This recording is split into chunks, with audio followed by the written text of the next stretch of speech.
guys, it's Lee from All the Things. Welcome back to my channel. Today I'm doing a planner video for 2026, which planners I'm going to use. I've got two stacks going here, but really there's not a whole lot to it. I'm just making a Frankenplanner, so I have like a few different things that I'm adding into one planner. I think that's what I'm doing. I haven't fully decided yet, but I just wanted to show you guys what I think I'm going to be using so far for 2026. I'm going to start with the planners, and then I have some journals and stuff too. So let me move these out of the way. And I'm sorry if you're seeing a little bit of a glare. I am on my glass mat here just because I was working on some other stuff. I'm going to start with what I'm already using now, which is just the same undated dashboard that I have in my planner right now. I'm going to continue using this as my catch-all. It just works for me. I don't have any intention of switching it because it is a current like system that's working. And if it ain't broke, don't fix it. So I am going to continue using that dashboard as my catch-all planner where like everything is going to go. Then I also got, I'm trying to find another place to put these because I'm like stacking them everywhere. I picked up two planners at Michael's. This is one of them. It is the classic horizontal. It's a seasonal charm. They were on sale for half off. So I didn't really need a new planner, but I really, really loved this design. I'm a sucker for like all things that are seasonal. So when I saw this one, I was like, yes. And then when I opened it up and I saw these daisies, yes. And literally just everything about this planner is gorgeous. So what I decided, or what I think I decided, is that I'm going to use this one as my faith planner. I am currently working through a Bible study. Actually, I have two Bible studies lined up. I have one and then I have another one right after that. And it has places in the book to write down like notes and things. However, sometimes I just want to write down things that are just on my mind while I'm reading, or if anything comes up that's not specific to that particular study that I'm working on. I like to have a place to write down notes. And so right now I'm just using a spiral notebook, which is fine. But since I saw this, and since it's cute and it's horizontal, so it has like the perfect little spot for lines to just write down whatever I'm thinking about, whatever I'm praying about, whatever, while I'm going through that study. And then I think for the monthly, I'm just going to write down maybe like the verse of the day that I want to kind of work on. So that's what that planner is going to be. I also picked up another vertical. I do not need a vertical. I have tons of vertical in my stash, but this one was just so pretty. It's the Heritage Charm, and I just wanted something. I decided I'm going to decorate mostly in my vertical. I might even somewhat use it for memory keeping, but it's just so pretty. I don't know. It's neutral. Everything about it is just very neutral, but the dividers were so pretty. And I don't know. They felt kind of feminine to me, and just, I don't know. It was pretty. It was pretty and it was on sale, so I bought it because why not? Why not? Create a life around what inspires you most. Like that is just, oh, it's so pretty. I just love this one. I don't know. I just really loved it when I saw it, and I was like, yeah, I could use another vertical. Why not? I feel like vertical is so versatile that you can always use vertical. Like you can always find a way to use it. There's no reason why I could not use vertical. So I grabbed that one too. And the other one that I am using, which is, again, I'm already using this, and it is what I'm using for business. This is outdated, but I'm using it anyway. I just redate it. Oh no, that's not it. Where are you? Checklist. Checklist, that's what I'm using for business. I'm using the checklist still for my small business. I love this layout for business because I like having the area that I can put the to-dos in. I'm using one section for like social media, and then one section for like what I'm putting in my Etsy shop. If there's videos that I need to take or pictures that I need to take or anything like that. So this layout works perfectly for my business. So that's what I'm going to be using for that. The only other planner, like actual planner that I'm going to be using is this one. It is the Kell of a Plan reading planner. And I missed out the first time that she came out with the reading planner, the pink one of this. And I loved it. It was gorgeous. But when she came out with this one, I was like, yep, it's blue, it's purple, it's green. I love it. So, and navy blue is so hard to find. And I love navy blue. So when I saw it, I was like, yes. So this one has, I mean, I'm not going to do a whole flip through because this one has a lot of stuff to it and there's a lot of flip through videos of this. I've seen it a million times, but I really have been feeling like I wanted to get back on track with reading. I've been very off. I feel like for 2025, I didn't read as much as I did in 2024. I don't know why. I mean, I definitely know that I changed jobs in 2025.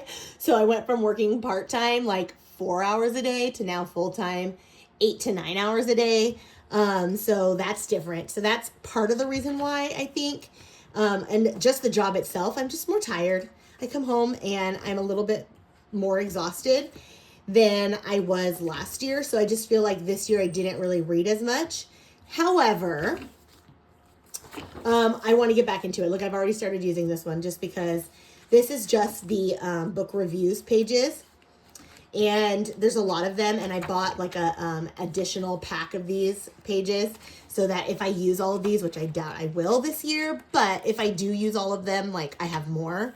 And she sells them as a pack, like as an add-on.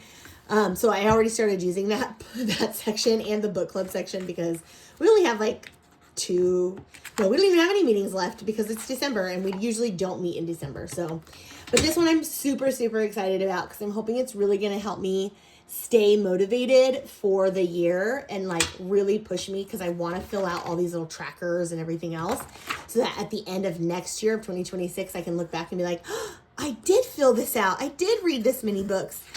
I did have like fill out the bucket list and just all the different things. So those are the planners that I'm using. I'm also hoping to, I think I showed you guys this one before.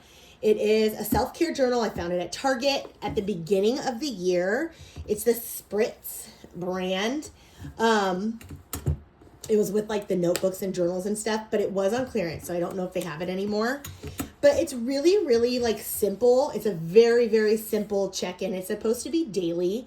I know I'm not going to use it daily. I know I'm not.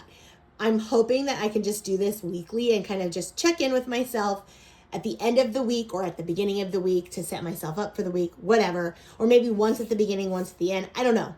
But it's a really simple check-in that I can put enough thought into it to be able to do the check-in, but I don't have to overthink what I'm writing down because it's all laid out for you. So I don't have to like it's not just a journal where I'm journaling how I'm feeling. Like there's specific things that it's asking me. I can think about the answers, but then I don't have to like really think about how I'm feeling and what I want to write. And because that just causes more anxiety for me to have to write down, think about what I'm going to write. So this is nice and like kind of prompted, I guess you would say. So I don't have to really think about it. I can just focus on what I'm feeling in the moment or what I think I've been feeling for the week. And then that's the end of it. This one, like I said, hopefully once a week. There's plenty of pages because like I said, it's supposed to be daily and I know I'm not going to use it daily, but I really hope to do it just because I would really like to see, just kind of like give myself that time, set aside that time to just check in. I don't do it now, even though I know I should. I just get busy and I kind of forget during the day or during the week or whatever. But I really want to start setting aside time to do this, probably like on Sundays, just to check in with myself for the week. The other two journals I'm going to use, these are starting to slide. Don't fall. Oh, okay. The other two journals I'm going to use, one is an art journal and one is supposed to be like almost a memory keeping. So this one is an art journal. I've already been using it. It's literally, I just use it to play with stickers, paint, inks, stamps, all kinds of things. It's not anything for anybody else but me. It's nothing specific. It is literally just me playing with paper and magazines and junk and just whatever, pictures. Like, it's not even like a scrapbook, it's just junk. And I want to continue that next year. I have plenty left here. I want to continue just playing in it just because it is fun. And I also like using it to like try different techniques. So like I was trying to like figure out this watercolor stamp technique that I've seen in YouTube videos and just different things. Like, I've not really told myself that I want to learn how to paint, not seriously paint, but just like a little bit of watercolor. I mean, it's nothing fancy. This is literally just for me to play. And I want to keep doing it because sometimes I just want to like get my hands dirty without like a true purpose and just see what kind of happens. So I'm going to use this for art. And then this one is the one that I'm thinking I'm going to use kind of for memory keeping, but not really memory keeping, because I think I decided I'm going to make like a favorite things journal. I found this at Daiso, I think like a year or two ago. And it's just been sitting on my shelf. And I thought this was a great size to just make a little small journal just for myself. And I just want to do all of my favorite things, TV shows, music, books, food, everything that I love, I want in this journal. Kind of scrapbooky, kind of journaly, because I know I'm going to be writing about the things, especially when I get to like my Backstreet Boys section. You all know. Disney. I have quite a few obsessions. Harry Potter. So all of the things that I love are going to go in this. And I just kind of want to document all of those things. I feel like I'm getting to that point in my life where I'm feeling like the nostalgia. I'm sure a lot of us that are in this age range kind of feel that nostalgia. All of us millennials are trying to like go back to the better days. And this is just one of the ways that I feel like is going to make me happy to remember all of those fun things, especially from like when we were in high school in the 90s, 2000s, that kind of stuff. Yes, I'm showing my age right now. But so this is going to be kind of my like fun favorite things journal. So this is another one for 2026. And I think that is all of them. And I don't think anything's going to change. I'm hoping that things are not going to change because, good Lord, there's so many already. But yeah, I hope you guys enjoy this video. If you also like any of these planners, some of them are old. These two, like I said, were at Michael's, so I might be able to link them if you'd like. If not, just like, if I can't link it, just leave me a comment that you liked it, and I might be able to find like at least something that you guys can find, like something for you guys to be able to find it. But they were 50% off, so I had to just snag them. So thank you guys so much for watching, and I will see you guys in the next video.